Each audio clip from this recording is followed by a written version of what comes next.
As authorities recover a car missing from this Sarcoxie, Missouri crime scene. A deadly twister and heavy snowstorms move across the country. We'll have the latest.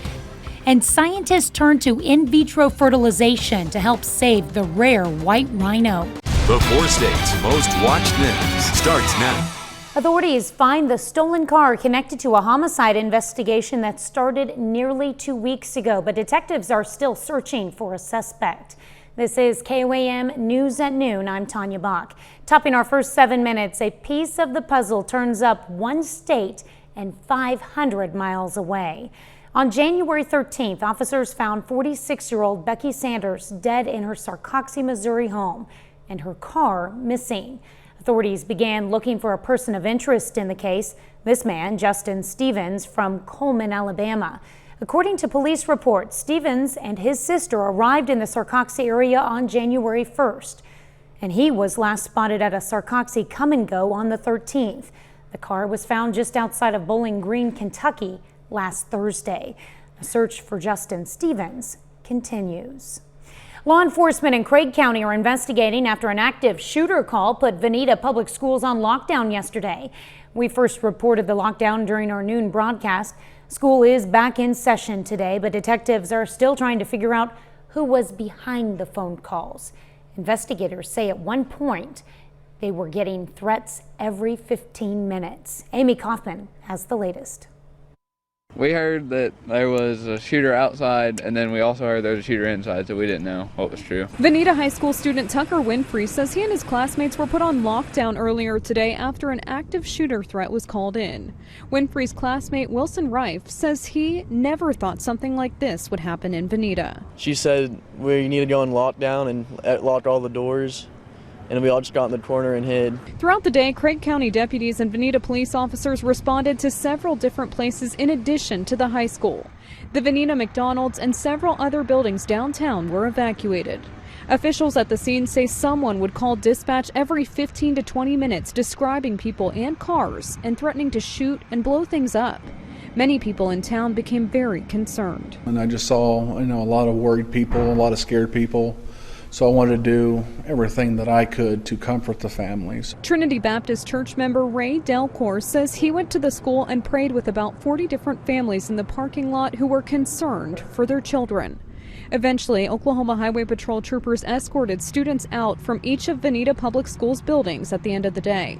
Delcor says he wanted to show families and officers they weren't alone. A lot of times when bad things happen like this, I feel like people forget that the presence of God is still here.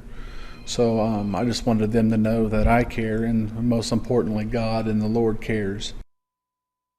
Sheriff Winfrey says no shots were fired and they're thankful no one was hurt. He says this is still an active case and they plan to release more information as the investigation continues. Well, if you like it cold, you got it. Yeah, it's been chilly. Michael Aislip joins us with the first look at the forecast. It'd be a little bit different if we could just get a peak of sunshine. No kidding. Every now and then, but I look at the Skywatch Storm Tracker. Right? The satellite layer just has us locked in with heavy cloud cover, and it's not one of those where we're even seeing a break in it through the entire Midwest. And that's what the barometer on the rise. It's not like we got that big low pressure system that we had yesterday. Our barometer was actually inching up as we made it through the morning. Freeman Health System sky camera, speaking of that barometer, look at that. It continues to rise, but because of this big winter system that we're going to get to here in just a little bit, clouds they're not going to go anywhere today. 33 degrees is all that we stand at, and thanks in part to that good northerly wind coming in, you can knock off about another 9 degrees. So up to the north right there, it's feeling about like 20 degrees. Now, actual temperatures, 31 in Pittsburgh, 33 in Neosho. Let's roll 30 in Neodesha. Now, future track, all eyes out to the west for the duration of our afternoon and evening. Part of that winter system that we're going to explore is going to feed some rain through western, then central Kansas. And then late tonight, early Wednesday morning, it's on us. I'm going to find the silver lining here. And that's the fact that we don't see a whole lot of freezing rain associated with this. We're just kind of keeping it as snow for the time being and eventually pushing off by Wednesday afternoon. Now, the cold temperatures stick around However, that snow is going to be a thing of the past by the time we get to Friday, as we're going to jump right back up into the 50s as we head into what's going to be a delightful weekend. Now, we're going to break down this weather system here in just a second, but before Tanya gets to that, I wanted to talk about the tornado that hit just north of Birmingham, Alabama last night, as we have an updated injury total now of 30 people, and the storm also responsible for 1 death. We'll take a look at that when I see you in just a little bit. Tanya. All right, thank you, Michael. Well, from that deadly tornado to heavy snowstorms, tens of millions of Americans are facing stormy weather from the Great Plains to the deep south New England later today. Adriana Diaz joins us with the latest report. Commuters, you will encounter snowy roads sometime in your drive. Across Nebraska, through Arizona, and into California, whiteout conditions are wreaking havoc on roadways throughout the country. It's pretty messy right now, slick, real slick, icy. Here in the Midwest, the snow and ice's impact is taking its toll, causing multiple accidents and collisions. We can't keep that snow melted fast enough. Street crews in Omaha are struggling to clean up the snow, and the city's under a snow emergency declaration until further notice. With more snow expected on Wednesday, we just don't have an end date to it yet. In the south, severe weather touched down in several Alabama counties after a twister tore through the city of Fultondale, destroying this hotel and several homes. A lot of cars off the road. Drivers as far west as Arizona are warned not to travel at all as the northern section of the state continues to be blanketed with snow. Gusts of nearly 50 miles per hour snapped power lines in neighborhoods near Phoenix. What a trip! It's snowing in Hoopa Valley! And in a rare sight, cities in Southern California experienced light snow, enough to snarl traffic, leaving some roads looking like parking lots. More snow is expected today as another storm approaches. Today, the National Weather Service will be on the ground in Alabama surveying the damage from that tornado. As for us here in the Midwest, we're expected to get 7 more days of heavy snowfall. Adriana Diaz, CBS News, Chicago. That's a look at today's top stories in weather in our first 7 minutes. Up next on KOAM News at Noon, the race to save the nearly extinct white rhino lies in the hands of science. And later, we're making crazy good rosemary chicken in the Mr. Food Test Kitchen. Scientists racing to save the world's most endangered mammal are turning to IVF for help. CBS's Ian Lee has the story. Najin and Fatu are the last of their kind. The 2 remaining northern white rhinos live under constant guard on a reserve in Kenya. To save the species, scientists recently harvested the mother and daughter's eggs. So Christmas Eve gave us a present, 2 embryos, and we are extremely happy about that. They're also extremely relieved. COVID travel restrictions delayed the procedure, nearly putting the whole project in jeopardy. The eggs are so delicate, they had to be immediately flown in an incubator to a lab in Europe. So that we really add another 2 embryos to our already existing 3 embryos. So we have 5 northern white rhino embryos in excellent quality. Scientists combined the eggs with the sperm of male northern white rhinos collected before they died. Since Najin and Fatu are infertile, the embryos will be placed in a surrogate mother, but the clock is ticking. We have to produce a calf under the next 2-3 years. But 1 baby isn't enough to save the northern white rhino. Scientists say they'll need to create as many calves as possible. Ian Lee, CBS News. The northern white rhinos once roamed across parts of Africa before being hunted to near extinction. Still to come on the KOAM News at Noon, Mr. Food. Kelly loves the dish we're making today so much, she told me if she ever had to choose a last meal, this would be it. Join us to see what it is. But first, Michael Hayslip returns with your complete forecast.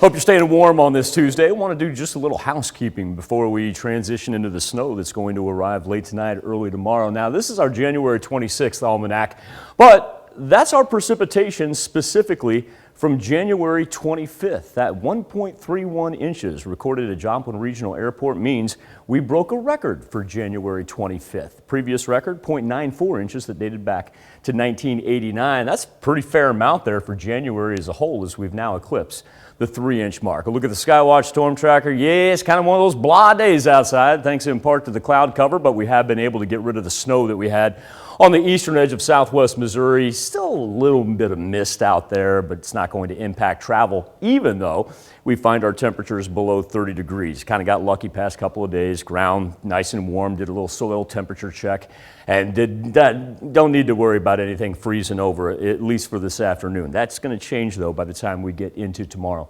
31 in Pittsburgh, 33 in Anderson, and 30 right now in Chanute. Wind has shifted, going to come in from the north here, and we also saw it increase to double digits. Died down a little bit in Nevada. Joplin hasn't been too bad, but we do see Chanute and Independence at 10 degrees. And look at the big variety of temperatures we have, as Grove and Anderson, 34 and 32 for wind chills. I mean, that's not too bad at all for January, but then we've got 19 in Iola, and Yates Center, Fort Scott, barely hanging on to the 20s. So let's go ahead and reset here, because we've got some national storms to talk about. Late last night, about in between 10 and 11 our time, massive storm system rolled through Alabama, spawning a tornado just on the north side of Birmingham. An updated injury report, 30 people with serious injuries, and also the storm blamed for one person's death, multiple structures, including hotels, churches, and the casualty actually from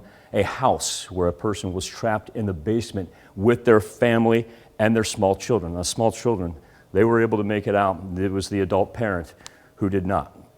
So we'll continue to update that story as we progress through the week, because the National Weather Service has not given an indicator as of yet the severity nor strength of the tornado.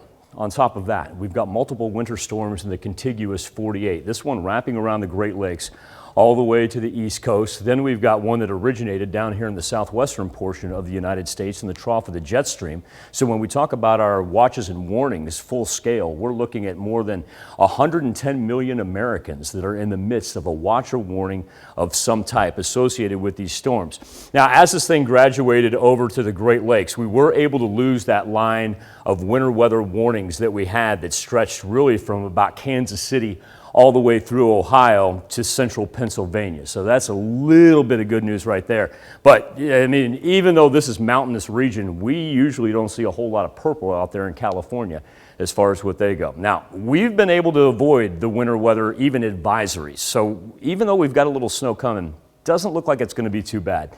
Highs today stuck in the mid-30s, hopefully a peak of some blue sky, about the best we're going to be able to do. But it's more important to talk about what develops this afternoon in central Kansas. That's when the snow comes in from the southwest right there, really not upon us until early Wednesday morning. Now, once it does, we'll get some serious snow, not like the flurries that we saw this morning. It actually could get up to as much as an inch of accumulation. I think that will max out. But I also think it's important to point out we don't see a whole lot of freezing rain on this model right here. If we do see any, it's probably going to be along and south of I-44. It's not going to be an all-day affair. This thing's going to kick out by the afternoon hours, and it'll stick around for a day. Like I said, inch of snow, it's not too bad for this time of year. But then it's going to melt quick, because we're going to be pushing 50 on Thursday and high 50s on Friday. Well, I can't wait till it warms up, because it's cold out there right now, that's for sure. It's going to be one of those things that I think Thursday is going to feel a little weird when we get sunshine and 50-degree weather and we're like, why is there snow on the ground? Yeah. We'll take it. All right, thanks, Michael. We take this time to honor today's four-state hero, Sergeant Rudy Draper in the U.S. Army. The soldier from Pittsburgh, Kansas, joined the 127th Infantry Regiment in 2005. He served a tour in Baghdad, Iraq. Draper earned the title Battalion Hero of the Week for saving injured Iraqi civilians. Sergeant Draper is a recipient of the Bronze Star, a total of 5 Army, Danish, and Navy Accommodation Medals, and a number of other medals and honors. To Sergeant Rudy Draper, we thank you, our four-state hero. Looking to serve up a restaurant-worthy dinner while sticking to a budget? You'll want to check out today's recipe. Howard shows us how to make his crazy good rosemary chicken in the Mr. Food Test Kitchen. Recently, we came up with a twist on a fancy restaurant favorite that's super simple It's packed with flavor and is one of Kelly's favorites. With all that it has going for it, I can't wait to show it to you. Since most chicken breasts in the market are pretty thick, for the dish we're making today, we want to either pound them until they're about a ½ inch thick or cut them in half horizontally. To make sure every bite is juicy and flavorful, we poke them all over with a fork before soaking them in a homemade lemon rosemary olive oil marinade. When they're done marinating, we dredge them in flour and saute them until they're golden and cooked through. Then we'll take them out of the pan, add a bit more oil, and saute some onions. Once these are tender, we add a bit of lemon juice, some white wine, and a little Dijon mustard. And when you serve these tender as can be chicken breasts, topped with the sauce, you'll know exactly why this is one of Kelly's all-time favorites. So don't wait another minute. Hop on our website and look for what we call crazy good rosemary chicken. We promise you won't be disappointed. I'm Howard with Kelly in the Mr. Food Test Kitchen, where today we found Kelly's and soon to be your favorite way to say, ooh, it's so good. I don't blame Kelly. That does look good. And you can find this recipe along with a lot more good food from the Mr. Food Test Kitchen online. Just go to our website at KOAMnewsnow.com. Here's a look at our 4 state market prices.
Highs only in the mid-30s today, going to be mostly cloudy. Remember, overnight, that's when the snow begins to formulate out to the west. Works in for the early Wednesday hours. Want everybody to be apprised of that for their morning commute.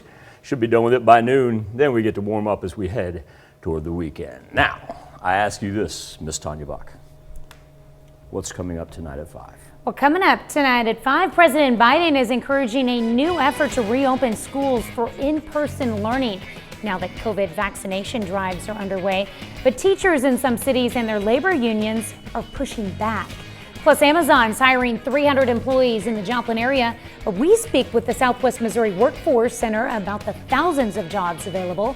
Several Southeast Kansas counties look for volunteers to help with COVID vaccine clinics. Join us for those stories tonight at 5. I want to thank everyone for joining us here on the KOAM News at Noon. Tanya and I will see you again tomorrow morning. And the rest of the team will see you right back here at 5 o'clock.